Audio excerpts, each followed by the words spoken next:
Assalamualaikum warahmatullahi wabarakatuh. Halo guys, ketemu lagi di Cobat Gaptek. Kali ini buat review HP spesialis gaming termurah yang ada di Indonesia. Ya, at least yang masuk secara resmi ya. Namanya Black Shark 2 aja, ya bukan Pro. Tapi karena saya juga punya ROG Phone 2, jadinya kok yang ini tuh berasa nanggung ya.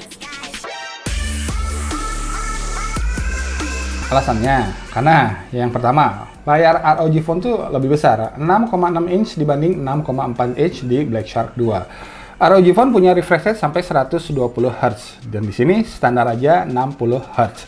Baterainya juga 6000 mAh versus 4000 mAh di Black Shark 2, dan ROG masih ngasih jack audio. Nah, di sini tuh hilang.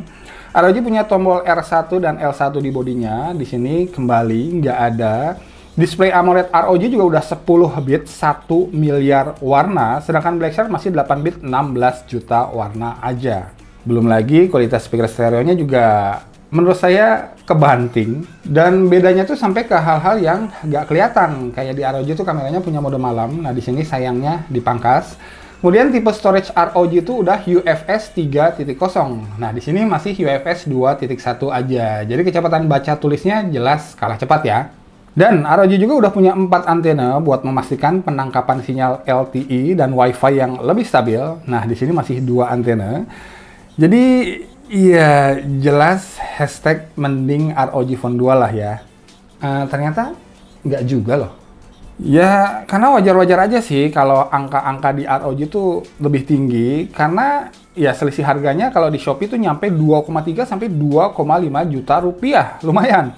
Black Shark 2 ini harga resminya di 6 juta pas, bahkan kalau di Shopee itu ada yang dijual sedikit di bawah 6 juta. Sedangkan ROG Phone 2 rata-rata di 8,4 jutaan. Jadi memang selisihnya lumayan jauh. Ukuran display dan kapasitas baterai yang lebih kecil bikin Black Shark 2 ini lebih ramah kantong dan nyaman di handling buat pemakaian sehari-hari. Dibandingkan ROG yang lebih besar dan lebih berat dari Galaxy S20 Ultra sekalipun. Hanya sayangnya frame bawahnya tuh di Black Shark tuh agak tajam ya, karena dibuat menyudut gitu di tengah-tengah framenya. Jadi ya lama-lama pegang Black Shark secara vertikal juga kelingking saya tuh jadi lumayan pegal. Lalu speakernya juga walau jelas kalah kelas, tapi bukan salah speaker Black Shark 2-nya ya. Karena ini speaker stereonya tuh udah bilang bagus kok. Hanya memang speaker ROG Phone-nya aja yang terlalu bagus.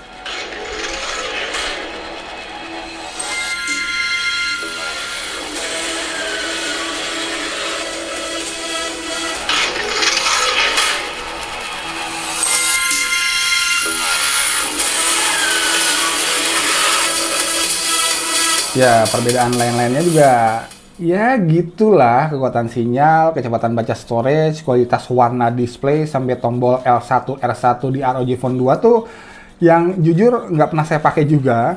Menurut saya di sini nggak ada yang perlu dipermasalahkan, karena walaupun Black Shark kalah di angka-angka tersebut, tapi sama sekali nggak ada yang menurut saya signifikan sampai mengganggu experience pemakaian Black Shark 2 ini. Jadi kembali, bukan salah Black Shark 2-nya, yang salah adalah ROG Phone 2-nya yang punya kualitas yang overkill menurut saya sampai ke detail-detail terkecilnya.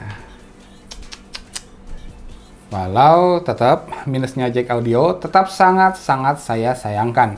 Karena walaupun saya punya beberapa earphone Bluetooth mahal yang udah support aptX, tapi saya tetap prefer pakai earphone berkabel buat main PUBG atau COD mobile misalnya, agar lebih terbebas dari delay pastinya.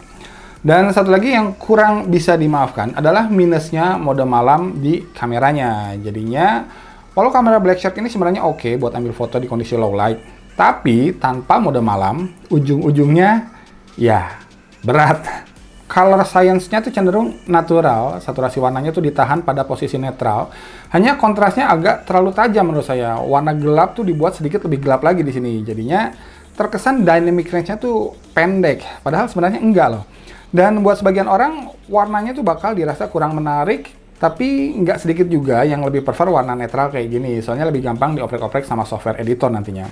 Jadi ya, walau memang ini judulnya HP gaming sih, bodo amat sama kualitas kameranya. Hanya masalahnya, kamera Black Shark 2 ini sebenarnya punya potensi yang sangat-sangat besar agar bisa jadi kamera yang keren banget. Karena dia udah punya perpaduan antara ISP flagship Snapdragon 855 dan modul Sony IMX586 yang terkenal tangguh sebenarnya. Jadi kalau digarap dengan sedikit lebih serius lagi aja, baik color science maupun software kameranya, saya yakin hasilnya tuh bakalan bisa sedikit lebih improve dari ini. Buat selfie saya nilai lumayan aja karena nggak ada pilihan buat nyalain HDR pas selfie. Jadi walau muka hitam saya itu bakal kelihatan lebih cerah, tapi jadinya backgroundnya terpapar terlalu terang. Kalau videonya sih oke menurut saya, bisa ngerekam sampai resolusi 4K, tapi hanya bisa stabil di resolusi Full HD aja. So ini dia contoh perekaman video dari Black Shark 2 yang biasa memakai Pro pada resolusi Full HD di 30 frame per second, dan ini adalah perekaman kamera depannya pada resolusi Full HD di 30 frame per second. Cukup wide tapi cukup goyang juga. Oke, kita lupakan kamera sejenak. Nah, gimana nih performa tugas utama Black Shark 2 ini?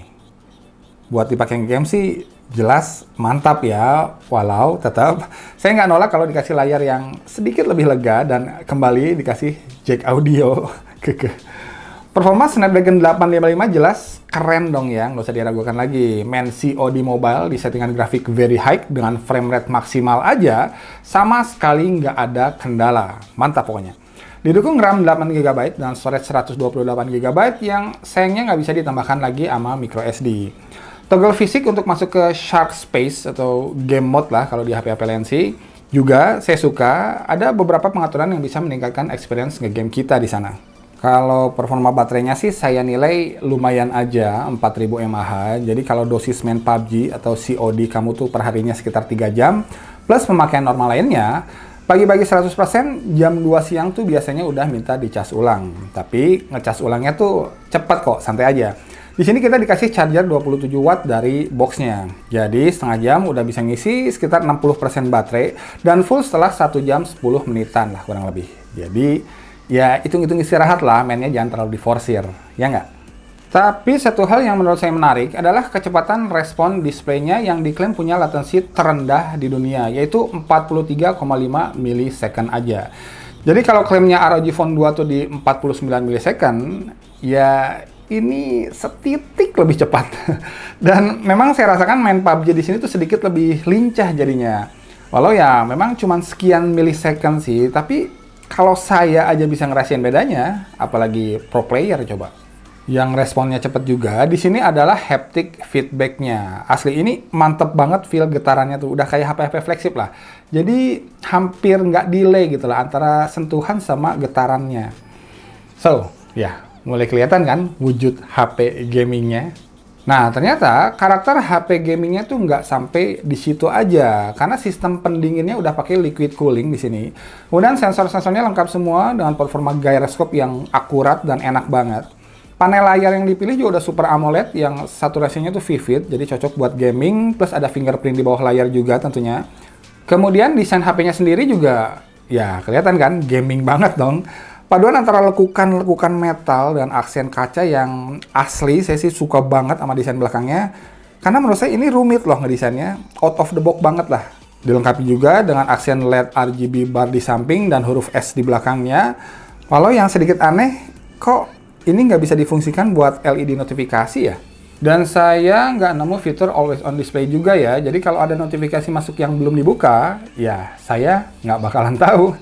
Terakhir, disediakan juga berbagai pilihan aksesoris gaming eksklusif kalau pengen ngegamenya lebih greget di sini. So, kesimpulannya, ya walau jelas totalitas Black Shark 2 ini tuh belum sekental ROG Phone 2 dalam meracik sebuah HP gaming, seperti banyak perbedaannya yang udah saya paparkan di awal video tadi. Tapi buat saya pribadi dalam pemakaian realnya, yang paling signifikan dampaknya tuh hanya 3 hal aja. Yaitu luas layar yang kurang besar dikit lagi aja. Kemudian minusnya jack audio, dan daya tahan baterainya yang kebilang mediocre buat kalangan hardcore gamers. Jadi kalau hal-hal kayak refresh rate layar 120 Hz lah, tombol R1 L1 lah, perbedaan kualitas spare body, bahkan sampai perbedaan kualitas kameranya sekalipun, buat saya sih bukan jadi poin-poin vital yang bikin Black Shark 2 ini jadi nggak layak buat dibeli. Masih sangat wajar kok, mengingat selisih harganya juga lumayan jauh kok sekarang ya.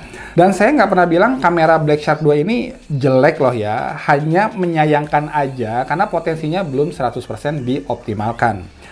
Memang ya, kalau pengen pengalaman gaming yang lebih optimal, ROG Phone 2 ini masih lebih patut untuk diperjuangkan. Tapi berkat so-called kelemahan-kelemahannya Black Shark tadi, kayak display dan baterainya yang lebih kecil, Black Shark 2 ini malah lebih mainstream friendly lah menurut saya. Karena jadinya lebih ringkas, ringan, dan lebih nyaman buat dikantongin dan dipakai sehari-hari juga. Toh tujuan kita beli HP tuh nggak melulu buat gaming kan? Oke, itu aja ulasannya mungkin. Thanks for watching, mudah-mudahan videonya bermanfaat. Nikhil out, assalamualaikum warahmatullahi wabarakatuh.